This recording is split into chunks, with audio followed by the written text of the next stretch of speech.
Hi friends, welcome to our channel.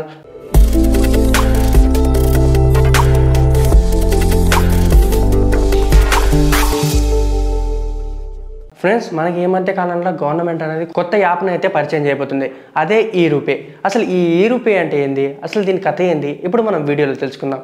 అంతకన్నా ముందు మన వీడియోని లైక్, షేర్, సబ్స్క్రైబ్ చేసి పక్కన ఉన్న బెల్ ఐకాన్ని క్లిక్ చేయండి. అసలు ఈ ఈ-రూపే అనే థాట్ ఎప్పుడు వచ్చిందంటే 2017లోనే మన గవర్నమెంట్కి అనేది వచ్చింది. బట్ అప్పటి నుంచి ఇది అనేది ట్రై చేస్తున్నారు. ఎందుకంటే ఇన్ని రోజులు ఆపారంటే దాని వెనుక చాలా కారణాలే ఉన్నాయి.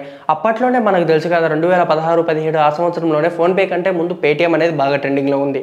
అదిగాక ఫోన్పే కానీ, గూగుల్ పే కానీ, పేటీఎం కానీ ఇలాంటి చాలా రకాల యాప్స్ వచ్చినాయి. బట్ అవన్నీ ప్రైవేట్ యాప్స్. బట్ ఇప్పుడు వచ్చిన యాప్స్ మాత్రం గవర్నమెంట్, అంటే మన ఇండియా గవర్నమెంట్ మాత్రమే ఇది ప్రత్యేకంగా ఏర్పాటు చేసింది.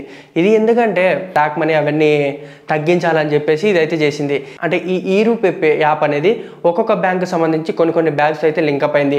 ప్రెజెంట్ వచ్చేసి మన ఇండియాలో 21 బ్యాంకులతో అయితే ఈ ఈ-రూపే యాప్ మాత్రం లింకప్ అయింది. వాటిలో ఇప్పుడు మీ బ్యాంక్ ఉందో లేదో చెక్ చేసుకోండి. ఇప్పుడు దాని గురించి అసలు రహస్యంలోకి వెళ్దాం. ఫస్ట్ ఎలా చూడాలంటే యాప్ అంటే ప్లే స్టోర్కి వెళ్తాం. ప్లే స్టోర్ కానీ యాప్ స్టోర్లోకి వెళ్ళిన తర్వాత ఈ-రూపే అని కొట్టండి. ఈ-రూపే కొట్టిన తర్వాత మీ బ్యాంకు సంబంధించి, అంటే మీకు ఎస్బీఐ అయితే ఎస్బీఐ, లేకపోతే కోటక్ అయితే కోటక్, ఐసిఐ అయితే ఐసిఐ, ఇట్లా ఆ పేర్ల మీదనే పక్కన వచ్చేసి ఈ-రూపే అని ఏదైతే పర్ఫెక్ట్గా చూడండి, ఈ-రూపే అంటే ఐసిఐసి బ్యాంక్ ఈ-రూపే, ఎస్బీఐ బ్యాంక్ ఈ-రూపే అని స్పెషల్గా మెన్షన్ చేస్తారో ఆ యాప్ మాత్రం డౌన్లోడ్ చేసుకోండి. అది డౌన్లోడ్ చేసుకున్న తర్వాత సేమ్ మనం ఇట్లా ఫోన్పేలో ఎలా యూజ్ చేస్తామో సేమ్ అదే ప్రాసెస్లో లాగిన్ అవ్వండి. ఇదంతా లాగిన్ అయిన తర్వాత మనకు అనేది కొన్ని ఆప్షన్స్ చూపిస్తుంది. వాటిల్లో మనం అమౌంట్ కానీ సెండ్ చేసుకోవాలన్నా కూడా, మళ్ళీ మనకు రిటర్న్ చేయించుకోవాలన్నా కూడా దానికి ఫోన్పే లాగైతే వర్కౌట్ అవ్వదు.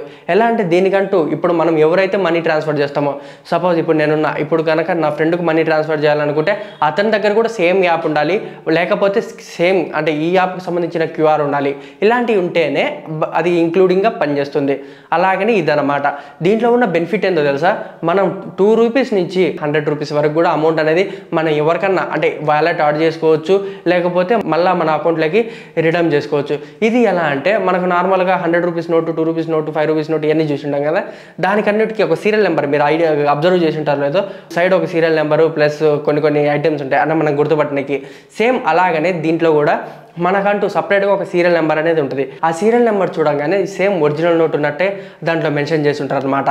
అది అనేది మనం ఎప్పుడైతే స్వైప్ అప్ అంటే పైకి అంటామో అవి అనేది మనీ అనేది యాడ్ అవుతాయి. అట్లా మనీ ఎంతైతే మనం యాడ్ చేయాలనుకుంటే ఈవెన్ 1 రూపీ నుంచి 50 పైసా వరకు కూడా మనం యాడ్ చేసుకోవాలి. 50 పైసా కాయిన్స్లలో వచ్చేసి అయితే 50 పైసా 1 రూపీ, అలాగే నోట్స్లలో అయితే 2 రూపీ, 5 రూపీ, 10 రూపీ, 20 రూపీ, అలాగే 50 రూపీ, 100 రూపీస్ ఈ నోట్స్ వరకు మనం యాడ్ చేసుకోవచ్చు.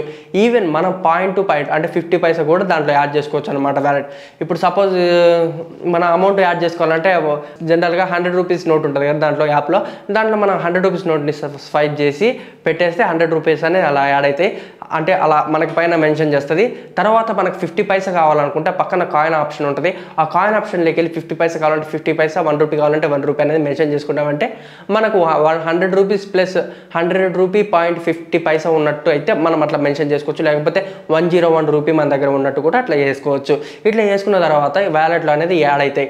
కానీ అందరికి ఒకటే డౌట్, ఇప్పుడు ఫోన్పే వ్యాలెట్లు, పేటీఎం వ్యాలెట్లు ఇవన్నీ ఉన్నాయి కదా, సేమ్గా అంటే మళ్ళీ మన బ్యాంక్ అకౌంట్ ట్రాన్స్ఫర్ చేయకుండా ఎవరికైనా వ్యాలెట్కి కొట్టుకుంటాం.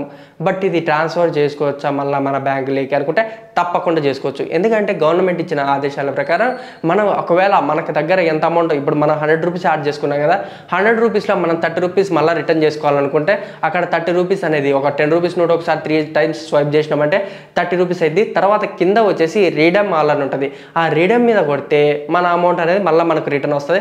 ఆ రిటర్న్ వచ్చే ముందు సేమ్ మన ఫోన్పేలో, పేటీఎంలో యూజ్ చేస్తాం కదా సేమ్ ట్రిక్, అది కూడా ఇక్కడ మన 6 డిజిట్ పిన్ ఉంటుంది కదా, ఆ డిజిట్ పిన్ని యాడ్ చేసేస్తే సరిపోద్ది. సో ఫ్రెండ్స్ తెలుసుకున్నారు కదా దీని గురించి. అసలు ఇంకొక విషయం చెప్పడం మర్చిపోయినా, ఇది మాత్రం ఇది ఇప్పుడు ప్రెజెంట్ అయితే పైలట్ టెస్టింగ్లో ఉంది. అంటే కొంతమందికి రావచ్చు, కొంతమందికి రాకపోవచ్చు. ఇంకా జరిగింది ఏంటంటే ఇది అనేది 2017లో స్టార్ట్ చేస్తే అప్పుడే అయిపోయింది. బట్ కంప్లీట్ ఏంటంటే 2020 డిసెంబర్లో మాత్రం ఇది అనేది రన్లోకి వచ్చింది. బట్ ఇది పైలట్ టెస్టింగ్లో మాత్రం ఉంది. పైలట్ టెస్టింగ్ ఎవరంటే వాళ్ళంతటా వాళ్ళ వర్క్ చేసుకుంటున్నారు. ఎందుకంటే ఇది మొత్తం వర్క్ చేస్తుందా లేదా అని చెప్పేసి చాలామంది అనుకుంటున్నారు. అదిగాక గవర్నమెంట్ కూడా BHIM యాప్ అనేది ఇంతకుముందు రిలీజ్ చేసింది. బట్ అది మాత్రం గవర్నమెంట్ పట్టించుకోలేదు. ఇది కూడా పట్టించుకుంటుందా అని కొంతమంది అయితే అడుగుతున్నారు. అది మాత్రం పట్టించుకుంటుంది. ఎందుకంటే మన భారతదేశంలో బ్లాక్ మనీ చాలా ఉంది. బట్ అవన్నీ తగ్గియాలంటే ఇలాంటి యాప్ ఉంటేనే బెటర్ అని చెప్పేసి గవర్నమెంట్ కూడా అనుకుంది. అదిగాక ప్రతి ఒక్క బ్యాంకుకి ఏ బ్యాంకు వాళ్ళు ఆ బ్యాంకు సపరేట్గా అనేది మనం ఇన్స్టాల్ చేసుకోవచ్చు. అదిగాక ఈ మధ్య కాలంలో సైబర్ క్రైమ్స్ ఎక్కువైనాయి. ఈ సైబర్ క్రైమ్స్ నుంచి తప్పించుకోవాలనుకుంటే ఈ యాప్ ఇన్స్టాల్ చేసుకునేటప్పుడు మాత్రం తప్పకుండా పక్కన మీ బ్యాంకుకు సంబంధించి నేము ప్లస్ పక్కనే ఆ నేమ్ కూడా ఉంటుంది. అంటే మీ బ్యాంకు నేము ప్లస్ పక్కన వచ్చేసి ఈ రూపే అని ఈ రెండు ఉంటే మాత్రమే ఇన్స్టాల్ చేసుకోండి. ఇంకెవరన్నా కానీ మీ ఫ్రెండ్స్ కానీ ఫ్యామిలీ మెంబర్స్ కానీ గ్రూప్లో వాట్సాప్ గ్రూప్లో కానీ టెలిగ్రామ్ మెసేజ్లలో కానీ ఇదిగోండి ఈపే వచ్చింది డౌన్లోడ్ చేసుకోండి 50 రూపీస్ క్యాష్ బ్యాక్ ఉంటుందని చెప్తే నమ్మొద్దు.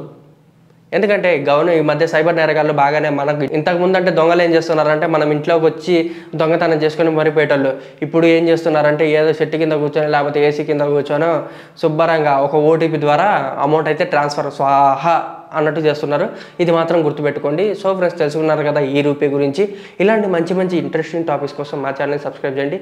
Thank you for watching.